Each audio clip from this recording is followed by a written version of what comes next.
From the KBVR TV studio on the campus of Oregon State University, this is the Beaver Sports Show.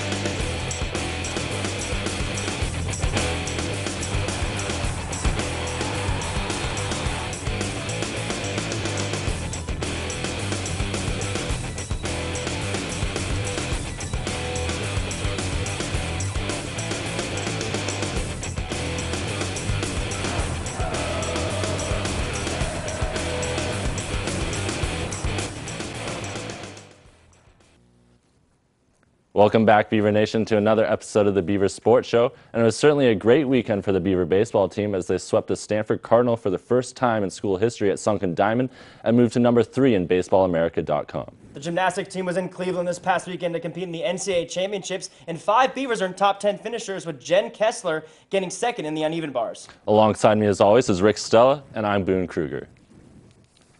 The Beaver baseball team has been on a tear the last 3 weekends as they have 3 series wins and 2 series sweeps. Going into last Friday night's game against the 17th ranked Stanford Cardinal, the Beavers were fresh off a sweep of defending College World Series opponent Arizona State. Not wanting to stumble after making program history, the Beavers took on the Cardinal with a must-win attitude. Sports Show reporter Sean Bailey has the recap of the baseball team's great weekend. Over the weekend, the 9th-ranked Oregon State baseball team took its 6-game winning streak to Palo Alto, California for a 3-game series versus the 17th-ranked Stanford Cardinal. On Friday night, the Beavers jumped out to an early lead when Pac-10 Player of the Week Kevin Keys singled up the middle to score Michael Miller.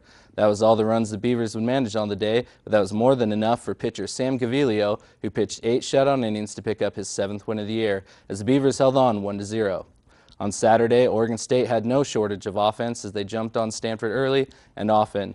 The Beavers scored 2 in the first as Keys singled up in a run, followed by a Stanford error which allowed another. Keys doubled in a run in the third to increase the Beavers' lead 3-0. The Beavers broke the game open in the next inning, and mixed with the solid pitching from Josh Oshich and Matt Boyd, Beavers went on to an 8-1 victory. On Sunday, Scott Schultz took the mound, and Stanford was swinging the bats early as they scored 2 in the top of the first. Finding themselves behind for the first time in the series, the Beavers didn't panic and took the lead for good, scoring 3 runs in the top of the 3rd inning. The Beavs added 2 more in the 7th and 1 in the 8th to help complete the sweep as the Beavers won 6-4. The Beavers improved their record to 27-7 on the year and 8-1 in the Pac-10. Oregon State will hope to build on its now 9-game winning streak when it hosts Washington State this week. Back to you guys. Thanks, Sean. And Boone, I know if you would have asked me 3 weeks ago if we would have swept Arizona State, swept Stanford, and have 1 lone loss in the Pac-10, I would have probably said you were crazy. Without Andrew Susak. Exactly. Yeah. What have you seen so far this year that makes you believe that the Beavers continue on in their winning ways? I just think the Beavers have this killer instinct about them. When they get down in games, they come right back the next inning and just answer the opponent's scores. And this team just has that no-quit attitude. The pitching has been phenomenal, and we're seeing the hitting, get back on track, even without Andrew Susak. Freshman standout Kevin Keys was Pac-10 Player of the Week, as just announced the other day. How big has he been to the Oregon State offense? Kais has been huge. He's come out of seemingly nowhere. He's supposed to be a high school senior this year, and to come in and succeed against Pac-10 pitching just has been outstanding. And that's what you just need. When you want to make this run to the College World Series, when you want to have a top 5 team in the nation, you just have to have guys step up, especially when you have injuries on your team. Do you think that the guys, now ranked within the top 5 is according to Baseball America, I think 10 according to USA Today, Do you think they're going to let that get to their head, or you just keep playing their baseball the rest of the year? I really don't see it happening with this team. I think they've got a lot of strong leadership with Sam Gaviglio and even Andrew Susak, even though he's out. And a Pat Casey team I just don't think is going to stumble at the end of the season. They still have a lot of baseball left with a lot of good opponents. They have Washington State at home this weekend starting on Thursday night. Not necessarily the best team in the Pac-10, but this is an opportunity for Oregon State to get another sweep in the Pac-10. Hopefully they can do it. After all, they got on sweeps against Arizona State and Stanford. One would think much tougher teams than the Cougars. So this is a chance for Oregon State to take care of business. I would say this is a must-sweep series for OSU. They're in great position right now at 8-1 in the Pac-10. They're 9-1 against top 25 teams this year. They got to take care of business against the Cougars. They can't let up, and they have a nice cushion for first place in the Pac-10 right now, and you can't keep that cushion if you lose a game to Washington State. Exactly. You know, a lot of time with a lot of the Oregon State teams that we've been talking about all year, they've always played down to their competition. Do you see that ever happening with the baseball team? I don't. You know, we've seen this throughout the year where they didn't play the best out-of-conference schedule. Their toughest team was probably UConn, and at the time, UConn was number 14 in the country. Since then, I don't believe UConn has been in the top 25. So you haven't really seen OSU play down to their competition yet. They are 27-7. This is a, Washington State, one would say, isn't the best baseball team in the Pac-10, probably one of the worst. So OSU, they could possibly play down to their competition this weekend. I just don't see it happening, not with this year's squad. And with them coming home, you'd like to think that they'd put on a show for the home crowd, and I'm sure a lot of people are going to be excited to get the team back into town. I think they realize they know how tough it is to win in the Pac-10, even though this is kind of a young team. They're not going to take Washington State lightly. They understand what's at stake here, and this is just another opportunity for them to go out and get some wins, probably some easier wins, and take care of business. Is this the best that you've seen them play since 2006, Oh, 2007? yeah, easily, definitely. I mean, the last couple of years, the Beavers they've been over 500, but only by 10 games or so, and it was really just a struggle throughout the entire season, and they haven't been off to this great of a start in Pac-10 play in probably forever. What does it speak to their chances of playing teams, say come postseason time, they'll play teams that are not in the Pac-10, but to beat such good competition in the Pac-10, it has to bode well for them down the line. Definitely. I mean, the Pac-10 has 5 top 25 teams, according to Baseball America, so it's a great competition in the Pac-10. It will prepare you for the postseason, and OSU being 9-1 against top 25 teams is the best in the country, and that's why OSU has jumped so high with their great push that they've made the past few weeks, getting the 2 sweeps and 3 series wins. The reason why they've jumped so high from seemingly 19th to number 3 the past couple of weeks is because they're 9-1 against the top 25. Who poses the biggest threat to the Beavers in the Pac-10 the rest of the year?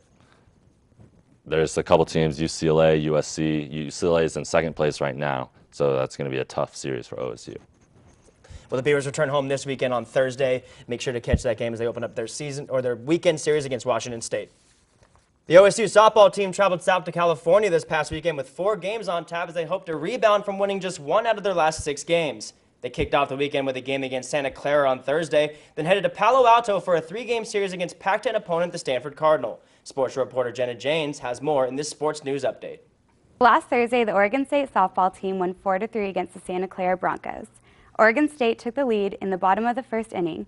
Santa Clara was able to answer back as they took the lead on a 2-run home run to give them a 2-1 lead through 1 inning.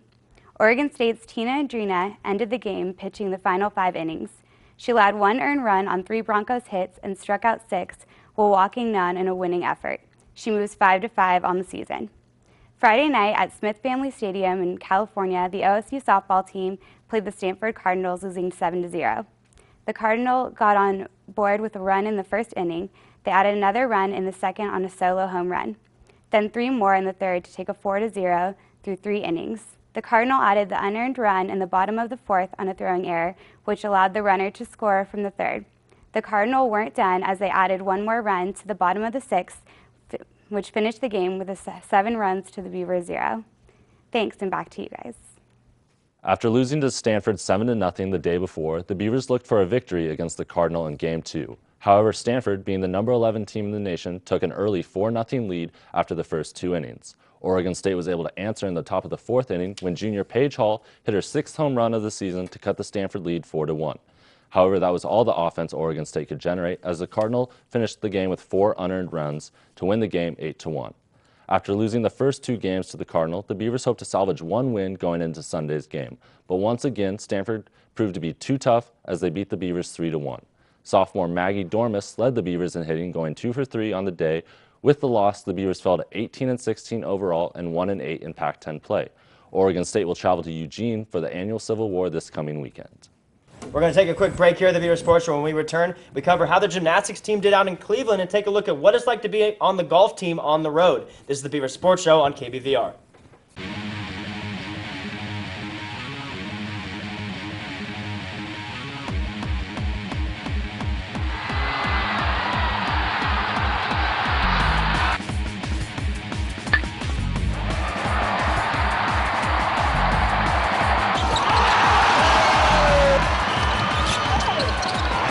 The wrestling team got back to their winning ways. So what's next for Calvin Haynes?